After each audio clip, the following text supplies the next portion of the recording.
नमस्कार दोस्तों, मैं आप सभी का स्वागत करता हूं चैनल रणभूमि मैथ्स में। दोस्तों, आज मैं जिस टॉपिक पर ये वीडियो बनाने जा रहा हूं, इस टॉपिक का नाम है physics numerical work power and energy भाग 1। दोस्तों, अभी इसके पहले मैंने एक वीडियो डाला था बल तथा गुरुत्वाकर्षण पे, त्वरण पे। तो दोस्तों, बल तथा त्वरण में आप लोगों का रिस्पांस मुझे बहुत अच्छा लगा दोस्तों। तो मैंने कहा कि चलिए, अभी ग्रुप डी के एग्जाम के भी कोई निश्चित डेट तो नहीं आई है, तो क्यों ना मैं पहले ही आप लोगों को फिजिक्स न्यूमेरिकल करा दूं, क्योंकि भैया इस बार का पक्का है कि फिजिक्स का और केमिस्ट्री का जो न्यूमेरिकल है परीक्षा में जो आएंगे, अगर वो जो बच्चे बना लेंगे तो उनका कट ऑफ औरों की तुलना में बहुत अच्छा रहेगा स्कोर। तो देखिए दोस्तों, तो आज जिस टॉपिक पे, ये बहुत ही बड़ा टॉपिक है दोस्तों, वर्क पावर एनर्जी। देखिए 3 टॉपिक है, इसलिए एक भाग में बना पाना संभव नहीं है दोस्तों, इसलिए मैं आज एक इंपॉर्टेंट टॉपिक वाइज मैं वीडियो बनाऊंगा। तो आज का जो ये टॉपिक है दोस्तों, उसका नाम है संवेग तथा गतिज ऊर्जा में संबंध। पक्का दोस्तों, आज मैं आपको 3 वैरायटी के क्वेश्चन कराऊंगा, इन तीनों में से एक टाइप का क्वेश्चन आपको मिलेगा ही। तो देखिए दोस्तों, आपको करना क्या है, सबसे पहले देखिए संवेग तथा गतिज ऊर्जा में संबंध। तो दोस्तों, पहले आइए हम समझते हैं कि संवेग होता क्या है। तो संवेग का मतलब होता है दोस्तों, किसी भी वस्तु की मात्रा या द्रव्यमान तथा उसका वेग का गुणनफल संवेग कहलाता है। इसे हम फिजिक्स की भाषा में ऐसे लिखते हैं m/v, यानी मात्रा गुणे वेग या द्रव्यमान गुणे वेग। ये आ गई दोस्तों बात समझ में, बहुत ही सिंपल है। संवेग मात्रा गुणे वेग यानी mv, इसे हम p से डिनोट करते हैं बहुत जगह, जिसका अभी हम लोग उपयोग करेंगे जब हम संबंध निकालेंगे। एकदम बेसिक समझा रहा हूं दोस्तों, एक नॉन साइंस के बैकग्राउंड वाले बच्चे भी इसे आसानी से सीख सकते हैं, क्योंकि 10th लेवल तक तो ये सब हम पढ़े ही है, हम सभी पढ़ते हैं। और दूसरा है दोस्तों गतिज ऊर्जा। तो देखिए, गतिज ऊर्जा जिसे हम अंग्रेजी में कहते हैं काइनेटिक एनर्जी, शॉर्ट में हम लोग इसे लिखते हैं k.e। तो देखिए दोस्तों, गतिज ऊर्जा क्या है, अगर कोई वस्तु गति कर रही है तो उस गति के कारण उसके अंदर जो ऊर्जा उत्पन्न होगी उसे हम कहते हैं दोस्तों गतिज ऊर्जा, काइनेटिक एनर्जी। इसे हम किससे डिनोट करते हैं दोस्तों, 1/2 m गुना v², यानी 1/2 m से मात्रा द्रव्यमान और v से वेग का स्क्वायर। तो देखिए दोस्तों, ये मोटी मोटी बात है, ये दोनों हमें समझ में आ गया। मैं आशा करता हूँ आप लोगों को समझ में आ गया होगा। बस सिंपल फॉर्मूला याद रखना है दोस्तों, बाकी मैं आपको ट्रिक भी बताऊंगा और बेसिक मेथड भी बताऊंगा। अब कहा गया दोस्तों, इन दोनों में क्या संबंध है। तो इन दोनों में संबंध देखिए दोस्तों, कैसे हम करेंगे कि माफ कीजिएगा, संवेग और गतिज ऊर्जा में जब हमें संबंध निकालने को कहा जाएगा दोस्तों, तो देखिए मैं आपको एक सिंपल सा चीज बताता हूं। काइनेटिक एनर्जी बराबर 1/2 mv² होता है ना दोस्तों, इतना तो हम जानते हैं। अगर मैं दोस्तों अब इसमें मैं अगर संबंध निकालूं, तो देखिए मैं इसे लिख सकता हूं काइनेटिक एनर्जी बराबर 1/2 mv²। अगर मैं ऊपर और नीचे दोनों तरफ m से, एक तरफ मैं गुणा कर रहा हूं ऊपर और नीचे इसे भाग दे रहा हूं, यानी m/m से अगर मैं पूरे इस चीज को अगर गुणा कर दूं तो देखिए क्या आता है। अब देखिए दोस्तों, हो जाएगा 1/2 m और m हो गए m², और ये v² तो ऑलरेडी था। अब बटे में क्या हो जाएगा दोस्तों, m हो जाएगा। आ गई दोस्तों इतनी सी बात समझ में। अब देखिए दोस्तों, अब मैं क्या करूंगा, अब आप जानते हैं दोस्तों कि mv का मतलब क्या होता है दोस्तों, संवेग होता है। यानी m और v के जगह मैं p लिख सकता हूं दोस्तों। आइए मैं आपको दिखाता हूं, 1/2,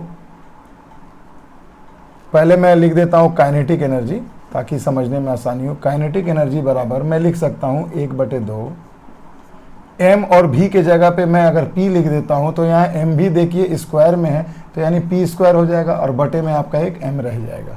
तो देखिए दोस्तों, अब एक नया समीकरण हमारे सामने बन गया, काइनेटिक एनर्जी बराबर 1/2 p²/m, यानी गतिज ऊर्जा बराबर होता है 1/2 संवेग का वर्ग बटे में मात्रा या द्रव्यमान। तो देखिए दोस्तों, ये जो टॉपिक आया, ये जो अभी हमारे पास एक संबंध निकल के आया, इसे ही हम कहते हैं गतिज ऊर्जा और संवेग में संबंध। इस पर आधारित दोस्तों 2 प्रकार से न्यूमेरिकल पूछे जाते हैं, जो पक्का है दोस्तों, आपको इस बार भी हर एक सेट में मिलेगा एग्जाम में, जो भी आरआरबी ग्रुप डी की एग्जाम होंगी और दूसरे परीक्षाओं में भी आजकल न्यूमेरिकल का ट्रेंड चल रहा है। तो दोस्तों इतनी सी बात समझ में आ गई, मैं बिल्कुल बेसिक समझा रहा हूं, उसके बाद मैं आपको इस पर न्यूमेरिकल भी करवाऊंगा। तो देखिए दोस्तों, बस यही है संवेग और गतिज ऊर्जा में संबंध। इसे अच्छे से वीडियो को आराम से शुरू से अंत तक देखिए, समझ जाइए। आपको कोई दूसरा बुक भी बनाने का जरूरत नहीं होगा, मैं जो क्वेश्चन कराऊंगा आप उसे ही सिर्फ कर लें, उतना ही काफी होगा। तो आइए दोस्तों, अब मैं आपको कुछ क्वेश्चन इस पर दिखाता हूं। देखिए दोस्तों, बहुत ही बेसिक क्वेश्चन से शुरू कर रहा हूं। बेसिक है इसका मतलब ये नहीं कि एग्जाम में नहीं आएगा, परीक्षा में आया हुआ ही क्वेश्चन है दोस्तों।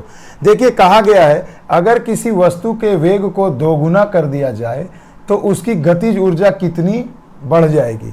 तो देखिए दोस्तों, बहुत ही सिंपल चीज है, आपसे पूछा गया है उसकी गतिज ऊर्जा कितनी बढ़ जाएगी। गतिज ऊर्जा जब भी आप सुने ना दोस्तों, तो आपके मन में यह आना चाहिए कि काइनेटिक एनर्जी बराबर होता है हाफ m गुणा v स्क्वायर। आ गई दोस्तों बात समझ में। अब देखिए दोस्तों, यहां आप एक चीज ये समझ सकते हैं, मैं आपको बिल्कुल बेसिक भी बताऊंगा और फिर ट्रिक भी बताऊंगा। तो देखिए दोस्तों, आपको करना क्या है, 1/2 m, यहां द्रव्यमान मात्रा की बात नहीं की गई है, रहने दीजिए। वेग क्या किया गया है, दोगुना कर दिया गया। वेग को क्या किया गया दोस्तों, दोगुना, यानी अगर v है तो अब नया वेग क्या होगा दोस्तों, 2v होना चाहिए। तो फॉर्मूला में अगर मैं इसे बैठा दूं तो देखिए 1/2 m, v स्क्वायर को अलग कर लीजिए, 2 का स्क्वायर 4। तो देखिए दोस्तों, अब आप मेरे को एक चीज बताइए कि ये जो 1/2 mv स्क्वायर है, ये तो पहले वाला ही ना काइनेटिक एनर्जी है दोस्तों। इसे मैं ke1 लिख दूं और इसे अगर मैं 2 लिख दूं तो आपको समझने में आसानी होगी।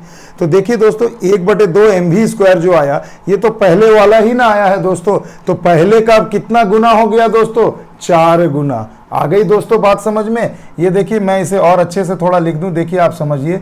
काइनेटिक एनर्जी 2 माने बाद वाली, और इसके जगह मैं काइनेटिक एनर्जी 1 यानी पहले वाली लिख सकता हूं, गुणा 4। यानी यहां से मेरे को एक मोटा सा बात क्या समझ में आया कि अगर किसी वस्तु के वेग को दोगुना कर दे तो उसका काइनेटिक एनर्जी गतिज ऊर्जा क्या हो जाएगी, 4 गुनी हो जाएगी। मगर आप यहां पर देखिए, बच्चे यहां 4 गुनी निकाल के तुरंत यहां ऑप्शन बी देख करके टिक कर देते हैं दोस्तों। बस यहीं पर गलती हो जाती है। क्वेश्चन को पूरा पढ़िएगा दोस्तों हमेशा, तभी आपको सही जवाब मिलेगा। गतिज ऊर्जा कितनी बढ़ जाएगी दोस्तों, ये नहीं पूछा गया कि पहले की कितनी गुनी हो जाएगी। अगर सिर्फ कहा जाएगा कितनी गुनी हो जाएगी तो आप कह सकते हैं 4 गुनी हो जाएगी, आंसर ऑप्शन नंबर बी आपका सही होता। मगर यहां पे कहा जा रहा है आपको कि कितनी गुनी बढ़ जाएगी। तो देखिए दोस्तों, इसके लिए बहुत ही आसान सी ट्रिक है। कितनी गुनी बढ़ेगी, तो पहले से 4 गुनी हो गई, 4 में से 1 घटा दीजिए दोस्तों, हो जाएगा 3 गुनी बढ़ जाएगी। आ गई दोस्तों बात समझ में, 3 गुनी बढ़ जाएगी, आंसर हो जाएगा आपका ऑप्शन नंबर सी, 3 गुनी बढ़ जाएगी। फिर से मैं दोहरा रहा हूं दोस्तों, अगर पूछा जाए कि कितनी गुनी होगी तो 4 गुनी, मगर पूछेगा कितनी गुनी बढ़ गई है तो जितना गुना आएगा उसमें से हमेशा 1 घटा दीजिए, उतना गुना आपका आंसर हो जाएगा। आ गई दोस्तों बात समझ में। आइए एक आध क्वेश्चन और कर लेते हैं। देखिए दोस्तों, अगर किसी वस्तु के वेग को 4 गुना कर दिया जाए तो उसकी गतिज ऊर्जा कितनी गुनी हो जाएगी। फिर से दोस्तों, अब यहां पर मैं आपको जो ट्रिक बताने जा रहा हूं दोस्तों, ट्रिक क्या है इसे ध्यान से देखिए। जब आपको वेग बढ़ाया या घटाया जाएगा दोस्तों, तो आपको क्या करना, वेग को 4 गुना किया गया है तो आपको तो पता है ना दोस्तों, काइनेटिक एनर्जी बराबर होता है 1/2 में mv स्क्वायर, यानी वेग का हमेशा वर्ग करना है दोस्तों। मात्रा अगर जितनी गुनी बढ़ेगी उतना ही गुना आपका काइनेटिक एनर्जी यानी गतिज ऊर्जा भी बढ़ेगा। मगर देखिए यहाँ काइनेटिक एनर्जी और वेग में क्या संबंध है, गतिज ऊर्जा समानुपाती है वस्तु के वेग के वर्ग के। तो आपको क्या करना है, जब आपको वेग यहाँ कहा गया है 4 गुना, तो आप सिंपल क्या करेंगे, 4 का स्क्वायर कर देंगे, हो गया दोस्तों 16। तो जब पूछा जाएगा कि कितना गुना बढ़ जाएगा, कितना गुना हो जाएगा, देखिए यहाँ क्वेश्चन में कहा गया कितनी गुनी हो जाएगी, तो आप कहेंगे 16 गुना। मगर इसी क्वेश्चन में आपको बोलते पहले से कितनी गुनी बढ़ जाएगी, तो 16 में से 1 घटा दे दोस्तों, आपका आंसर हो जाएगा 15 गुना बढ़ जाएगा। आया दोस्तों बात समझ में, क्लियर है। मैं आशा करता हूं ये 2 एग्जाम्पल इस क्वेश्चन को आपको सॉल्व कराने के लिए इनफ है। आइए चलते हैं अगले टाइप की ओर। अब देखिए दोस्तों, मजेदार क्वेश्चन आ चुका है जो परीक्षा में बिल्कुल ये पूछा जाएगा दोस्तों। देखिए बहुत ही इंपॉर्टेंट क्वेश्चन है। कहा गया है अगर किसी वस्तु के संवेग में 10% की वृद्धि की जाए तो उसकी गतिज ऊर्जा में कितने प्रतिशत का बदलाव होगा, या तो घटेगा या तो बढ़ेगा। तो आइए पहले हम समझते हैं कि क्या करना है। तो देखिए दोस्तों, अगर किसी वस्तु के संवेग, यहाँ बात की गई है संवेग की और पूछा गया गतिज ऊर्जा, तो जैसे ही ये दोनों टर्म आपको मिलेंगे तो आप इतना तो समझ जाएंगे कि यहाँ बात हो रही है किसकी, गतिज ऊर्जा और संवेग के। तो गतिज ऊर्जा और संवेग के बारे में अभी मैंने आपको एक बेसिक कंसेप्ट दिखाया जो मैंने सॉल्व किया। काइनेटिक एनर्जी गतिज ऊर्जा बराबर होता है संवेग का वर्ग बटे में 2 गुणे द्रव्यमान या मात्रा। आ गई दोस्तों बात समझ में, ke बराबर p²/2m। अब देखिए दोस्तों, अगर मैं इसे प्रॉपरली सॉल्व करूं तो ये लेंदी बिल्कुल मैथ की तरह होगा, तो जिसमें आपको बहुत टाइम लग सकता है। मैं बस दोस्तों आपको चुटकियों में सॉल्व करने का तरीका बताऊंगा आपको। देखिए दोस्तों, इसमें करना क्या है, आप एक सिंपल सी चीज, बस इतनी सी बात को समझ ले। वृद्धि देखिए संवेग में 10% की वृद्धि की गई है। तो देखिए यहाँ आप देख सकते हैं गतिज ऊर्जा और संवेग एक दूसरे के समानुपाती है। कहने का मतलब ये है कि जब गतिज ऊर्जा ऊपर है तो संवेग भी ऊपर है, तो जब ऊपर ऊपर रहेंगे तो मैं कह सकता हूँ समानुपाती है। यानी जब संवेग में आप वृद्धि करेंगे तो आपका गतिज ऊर्जा भी क्या होगा, समानुपाती है तो बढ़ेगा। अगर विलोमानुपाती रहता तो एक बढ़ता तो अगला घटता। आ गई दोस्तों बात समझ में। तो अब देखिए दोस्तों, जब वृद्धि होगी तो उसकी गतिज ऊर्जा में भी वृद्धि होगी। यानी आंसर मेरे को आधा मिल गया कि जब वृद्धि होगी तो वृद्धि होगा और जब कमी होगी तो कमी होगी। क्लियर है दोस्तों। अब देखिए इसे मैं डिजिट में जो आंसर हमसे पूछेगा कितने प्रतिशत का बदलाव होगा उसे हम कैसे निकालेंगे दोस्तों। तो देखिए बहुत ही जादुई तरीका है, इसे अच्छे से समझ ले। देखिए संवेग में 10% की वृद्धि की गई है, तो आपको भैया परसेंटेज तो आता है, गणित में आपने सीखा है। जिन्होंने नहीं सीखा है वो मेरे यूट्यूब चैनल पर जाकर प्लेलिस्ट में सर्च करके देख भी सकते हैं। तो दोस्तों 10% जब किसी चीज का हम बढ़ाते हैं तो आपको क्या करना, देखिए दोस्तों मेरे को तो पता है कि जब प्रतिशत की बात होती है तो हम क्या करते हैं, 100 करते हैं। आ गई दोस्तों बात समझ में, कितना करते हैं, 100 हम मानते हैं। और अब देखिए मान लीजिए कि अगर उसका संवेग पहले 100 था तो अब उसके संवेग में 10% की वृद्धि कर दें तो अब उसका संवेग कितना हो जाएगा, 110 हो जाएगा दोस्तों। आ गई बात समझ में, देखिएगा ध्यान से एकदम दोस्तों। तो पहले का ये था पहले का संवेग और ये है नया या अभी का संवेग। तो देखिए पहले था 100, 10 बढ़ गया तो हो गया 110। अब आप फॉर्मूला देखेंगे यहाँ पर जो संबंध है, तो देखिए संवेग का हमेशा वर्ग होता है दोस्तों, होता है ना वर्ग। तो आप क्या करेंगे दोस्तों, देखिए इन दोनों का आप स्क्वायर कर दीजिए। स्क्वायर कर दिया दोस्तों। अब देखिए 11 का स्क्वायर होता है 121 और 2 जीरो यहाँ पर आ जाएंगे दोस्तों। उसके बाद आपको क्या करना है, यहां देखिए 100 का स्क्वायर कितना होगा दोस्तों, 10,000 होगा। कर दिया। वृद्धि कमी, वृद्धि कब निकालते हैं दोस्तों, जब दोनों को माइनस करते हैं। तो लीजिए मैंने यहां माइनस कर दिया, आ गए 2100। आ गई दोस्तों बात समझ में। अब आपको क्या करना है, देखिए दोस्तों अब आपको क्या करना है, बस लास्ट के जो 2 जीरो हैं उसे काट दीजिए, जो आ गया वही आपका आंसर हो गया। तो यहां पर आपका वेग गतिज ऊर्जा में कितने प्रतिशत का बदलाव आएगा, 21% का बदलाव आएगा। और ये बदलाव कैसा होगा, पॉजिटिव होगा, धनात्मक होगा, यानी कि वृद्धि हो रहा है। तो मैं ये कह सकता हूं कि उसके गतिज ऊर्जा में कितनी वृद्धि हो जाएगी, 21% की वृद्धि हो जाएगी। आ गया ना दोस्तों समझ में। अब बोलिए दोस्तों, आप पहले इसे इस तरीके से समझें कि अब आपको ना कोई ट्रिक की जरूरत है ना कुछ फॉर्मूला की, बस एक बार मेरे वीडियो को देखकर बेसिक कंसेप्ट समझ लें, फिर उसी को ट्रिक में हम कन्वर्ट करके यूज कर सकते हैं। आ रही है ना दोस्तों बात समझ में। चलो जल्दी से एक क्वेश्चन और करना चाहते हैं, चलिए एक क्वेश्चन हम और करते हैं। तो देखिए दोस्तों अब अगला क्वेश्चन आपके सामने है, अगर किसी वस्तु के संवेग में 20% की वृद्धि की जाए तो उसकी गतिज ऊर्जा में क्या बदलाव होगा। तो फिर से वही ट्रिक दोस्तों, गतिज ऊर्जा पूछा है तो देखिए आपको लिखना है यहाँ पर 100 और अगर 20 बढ़ा दें तो लिख देंगे 120। बस इसका वर्ग कर दीजिए दोस्तों, कुछ भी नहीं करना है। तो 12 का स्क्वायर 144, 2 जीरो आ गए, हो गए इतने। और इसको 10,000, हमेशा आप 10,000 माइनस करेंगे क्योंकि प्रतिशत में हमेशा 100 मानते हैं और 100 का वर्ग क्या होता है, 10,000 होता है। अब आप सोच लें दोस्तों, देखिए आ गए 4 तो देखिए हो गए 4,400 की वृद्धि हुई। मैंने आपको बोला ना 2 जीरो बस काट दीजिए। तो देखिए कितना हो गया दोस्तों, 44% की वृद्धि आ जाएगी दोस्तों। समझ में आ गया दोस्तों, 44% की वृद्धि हो जाएगी। तो अब देखिए दोस्तों समझ में आ गया, मैं उम्मीद करता हूं आप लोगों को ये क्लियर हो गया होगा। अब देखिए दोस्तों परीक्षा में देखना है और चुटकी में उड़ा देना है। तो आइए अगले टाइप की ओर। देखिए दोस्तों, बहुत ही मजेदार क्वेश्चन है। एक हमने वृद्धि पे बनाया, परीक्षा में कमी भी पूछ देता है दोस्तों। बिल्कुल गणित का इस्तेमाल करना है दोस्तों।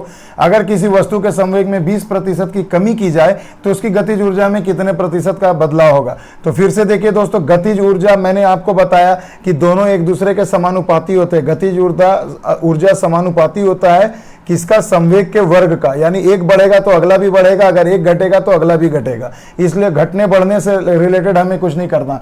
कमी है तो आंसर में भी कमी ही होगा, मगर कितने प्रतिशत होगा। तो देखिए मैंने लिखा 100, 20 कम किया तो 100 में से 20 घटा दे, कितने हो गए दोस्तों? 80। मैंने कहा अभी दोनों का वर्ग कर दे, कर दीजिए। 8 का स्क्वायर कितना होता है? 64 और 2 0। अब देखिए दोस्तों, 100 से अब 80% 80 हो गया है, यानी कम हो गया। तो अब आप क्या करेंगे? 10,000 में से इसे घटाएंगे। अब पहले ये अधिक आता था तो इसमें से 10,000 घटाते थे। तो देखिए दोस्तों कितना आ गया? 3600। लास्ट के 2 0 को काट दीजिए, 36% की कमी हो जाएगी। आगे दोस्तों बात समझ में, 36% की कमी हो जाएगी। देखिए दोस्तों, क्लियर है? समझ में आ गया दोस्तों? बहुत ही मजेदार ट्रिक बता रहा हूं दोस्तों, इसे अच्छे से समझे। ठीक है, आइए चलते हैं अगले क्वेश्चन की ओर। देखिए दोस्तों, अब क्या है, अभी हमने संवेग में परिवर्तन किया जा रहा था तो गतिज ऊर्जा का पूछा जा रहा था। परीक्षा में 2 तरीके से पूछता है, इसका उल्टा भी पूछता है दोस्तों। अब दिया गया अगर किसी वस्तु के गतिज ऊर्जा में 44% की वृद्धि की जाए तो उसके वेग में क्या बदलाव होगा। तो दोस्तों फॉर्मूला हमारे पास है, काइनेटिक एनर्जी बराबर होता है संवेग का स्क्वायर बटे में 2m।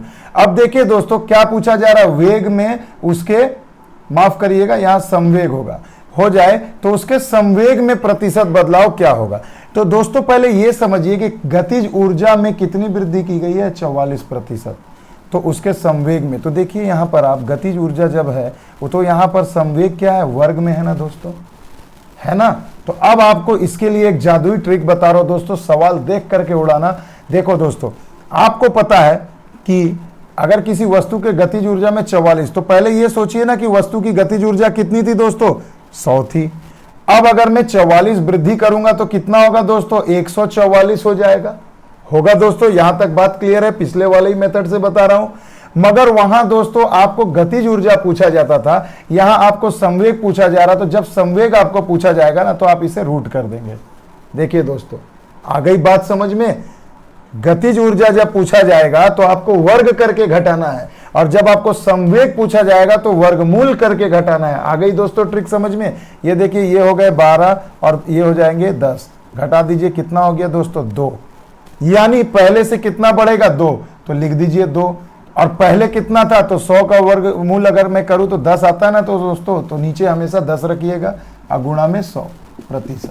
देखिए दोस्तों, यानी कितना आ गया? 20% की क्या होगी? बदलाव पूछा है तो वृद्धि होगी, क्योंकि ये दोनों एक दूसरे के समानुपाती होते हैं। जब गतिज ऊर्जा बढ़ेगा तो संवेग भी बढ़ेगा, जब गतिज ऊर्जा कम होगी तो संवेग भी कम होगी। तो दोस्तों मोटी मोटी सी बात है, ट्रिक समझ में आ रही है? बिल्कुल एकदम सीधी बात, नो बकवास दोस्तों, बिल्कुल मुद्दे की बात कर रहा हूं। इस वीडियो को अच्छे से शुरू से अंत तक देख लो, एक भी न्यूमेरिकल में क्वेश्चन छूटने नहीं दूंगा दोस्तों एग्जाम में।